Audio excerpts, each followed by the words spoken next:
Maya Osei had been behind the bar at the Vellantry Grand long enough to read a room the way a sommelier reads a cork. Quickly, without ceremony, usually right. 2 years of Friday evenings and Sunday brunches, and the long, slow Tuesdays that tested your patience, and your feet had given her an education in guests, who needed to be seen, who needed to be left alone, and who was going to be trouble before they'd even pulled out a chair. She was cutting lemon wedges when the woman walked in. The lobby of the Vellantry Grand was all pale marble and soft chandelier light, the kind of room that had been designed to make you feel, from the first step through the revolving door, that you had arrived somewhere worth arriving. The woman who came through that door on a Thursday evening in late October did not look like she needed the room to tell her that. She was somewhere in her early 40s, in a charcoal coat that fit the way expensive things fit, not loudly. And she moved through the lobby, the way Maya had always imagined architects moved through buildings, taking everything in, unhurried, her dark eyes moving from the ceiling to the floor, to the far wall with a quiet precision that had nothing of a tourist in it. She carried a slim leather portfolio and her phone, and she went straight to the bar and sat down in the second stool from the left, without checking to see whether anyone objected. Maya put down the lemon knife. "Good evening. What can I get you?" "A glass of the Malbec," the woman said. "Whichever one you'd open for yourself." That was the right answer. Maya poured it. She had just slid the glass across the bar when she noticed Julian Morse, and the fact that Julian Morse had noticed the woman first. Julian was the head concierge at the Vellantry Grand, a title he carried with the solemnity of a man who believed it mattered enormously. He had a way of moving through the lobby that was almost patrolling, his shoulders square, his eyes tracking, his expression hovering at the edge of concern, without ever quite arriving there. Maya had watched him work for 2 years, and she had a sense, the way you develop a sense about things you can't quite name, that Julian's concern was not evenly distributed. She had watched him glide past white guests who were doing exactly what this woman was doing, sitting, waiting, existing in the lobby, without a second look. She had watched him intercept others. He was crossing the lobby now. The woman had opened her phone and was typing something, not scrolling, not texting, typing with focus, the way you type when you're recording something rather than saying it. She did not look up when Julian arrived beside her. "Good evening," Julian said. His voice had the warmth of a draft. "Are you a guest with us this evening?"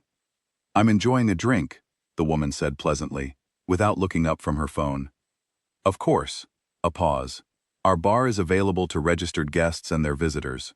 If you'd like to check in, the front desk can—" "Thank you," the woman said. She looked up then, and she smiled at him. A small, measured smile that gave away nothing. "I'll let you know if I need anything." Julian stood there a half-second longer than he needed to. Then he nodded and withdrew. Maya watched him go.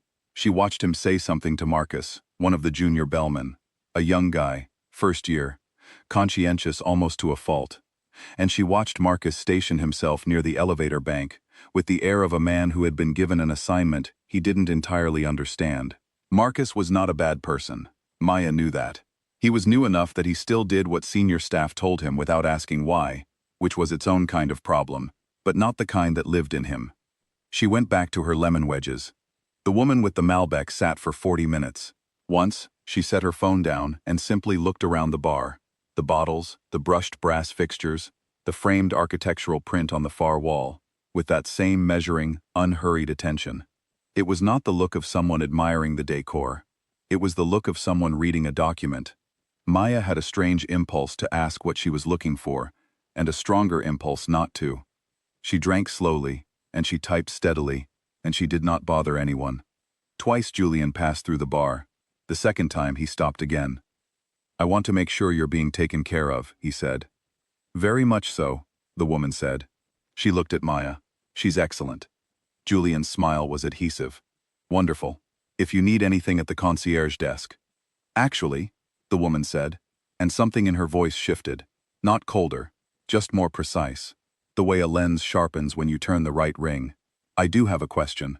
When a guest comes into the lobby or the bar without checking in at the front desk first, what is your policy for verification? Is there a written standard you follow?" Julian blinked. Our team uses judgment. Based on Based on what? She asked. Still pleasant, still perfectly level. Guest presentation, Julian said. The feel of the room. Experience. I see. She typed something. Thank you, Julian. I appreciate your time. He had not given her his name. Maya would think about that later, the fact that the woman had known it already. But in the moment, she was watching Julian's face do something she couldn't quite categorize, a flicker of something between offense and unease, and then he nodded again and walked away.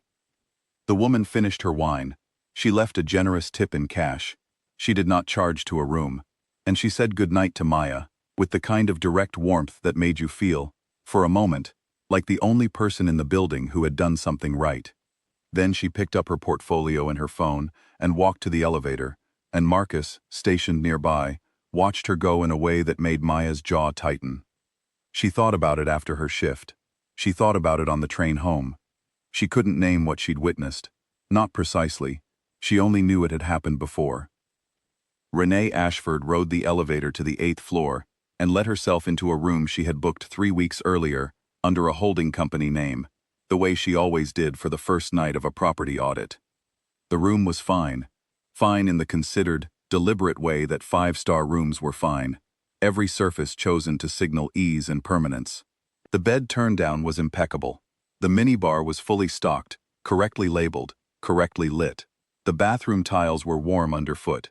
These things, she noted, because they were part of the job, and because the job was never only about what went wrong. The Vellentry Grand was genuinely good at most of what it did. That made the other thing harder to excuse, not easier. She had been contracted by the Vellentry Group, a portfolio of 7 luxury properties on the eastern seaboard, to conduct a full guest experience audit of the flagship, the Grand. The chairman, Gerald Wentworth, was a precise and unsentimental man who had received 3 separate guest complaints in 14 months that he could not dismiss, and he had called Renee's firm because her reputation in this specific work was unambiguous. You did not know she was coming. You did not know what she had seen. You found out when she put the report in front of you. She sat at the desk and opened her laptop and added to her notes what she had gathered in the lobby, the bar, and the elevator bank. The Malbec had been excellent. The bartender had been the only staff member on the floor who had greeted her without suspicion and without a second motive. She logged that too. Good findings were as important as bad ones. She slept well. She always slept well when the work was clear. The next morning she came downstairs at 8:45 in a different register entirely, her firm's lanyard around her neck, her portfolio under her arm, a second copy of the night's documentation on her phone. Gerald Wentworth was already in the private meeting room off the main lobby, having flown in from Boston the previous evening on a call she'd made at 11 the night before. The general manager, a careful and quietly anxious man named Douglas Reeve, was with him. She walked past the concierge desk without stopping. Julian Morse watched her cross the lobby, and she watched him not recognize her.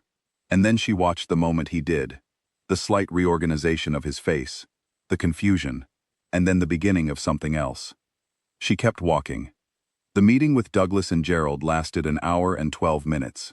She presented the previous night's findings first, the lobby approach, the bar implication, the bellman deployment, the conversation about guest presentation, and the feel of the room, and experience. She had the timestamps. She had the direct quotations.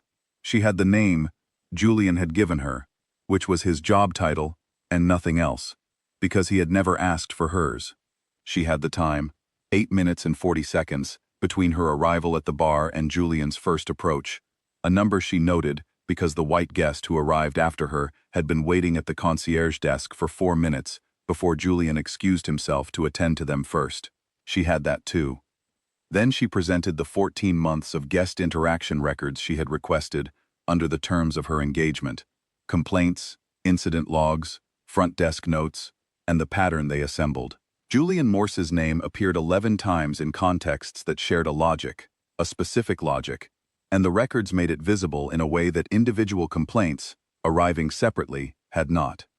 Douglas Reeve said very little during this portion. His face did what faces do when they see something they already suspected and hoped was not true. Gerald Wentworth said, when she finished, "What would you recommend?" She told him, Administrative leave pending a formal review. An independent assessment of the full guest interaction log by HR, using the pattern she had documented as the framework. A rewritten front-of-house conduct protocol, she had a draft, with specific, observable verification standards that did not rely on judgment, or feel, or experience. Mandatory training for all concierge and lobby staff. A formal, written apology to each of the 3 guests who had filed complaints. Gerald nodded at each point and wrote nothing down, because he was the kind of man who didn't need to. "And your firm," he said. "You mentioned the other 6 properties." "The same methodology," she said. "Same documentation standard. You'd have findings on all 6 within 90 days. "Done," he said. She shook his hand. She shook Douglas's hand. She walked out of the meeting room and through the lobby, and Julian Morse was no longer at the concierge desk, because Douglas had made a quiet call of his own during the final minutes of the meeting. At the bar, Maya Osei was setting up for the morning service. She looked up when Renee crossed the room, and she stopped what she was doing. Renee stopped too. "The Malbec last night," Renee said. "The second one from the left on your reserve shelf. What is it?" Maya told her. The producer, the region, the year, the thing about the soil. Renee typed it into her phone. "I'm going to order a case," she said. "Thank you for last night." Maya looked at her. The lanyard, the portfolio, the particular quality of calm that belonged to someone who had already done what she came here to do. She thought about the way Renee had sat at the bar for 40 minutes, typing. She thought about the question she had asked Julian about the verification policy. She thought about Julian asking her to explain herself, and Renee thanking him for his time. "You knew," Maya said. "Not an accusation, just recognition." "I knew what I'd been hired to find," Renee said. "I needed to see whether it was true." She said it without triumph. Without the particular pleasure some people took in being right about things like this, as though being right were the point. It wasn't the point. The point was the 14 months. The point was the 11 names in the log, and the 3 guests who had written it down, and the unknown number who hadn't. The point was Douglas Reeves' face when the pattern became visible, and the new protocol that would be laminated and posted at every front-of-house station in 7 properties before the year was out. Maya nodded slowly. "He did it the second you walked in," she said, "before you'd even sat down." "Yes," Renee said. "I watched him." "I know you did." Renee looked at her with the directness that Maya had noticed the night before, the quality of someone who sees exactly what is in front of them. "That's in the report too. What you did, and what you didn't do."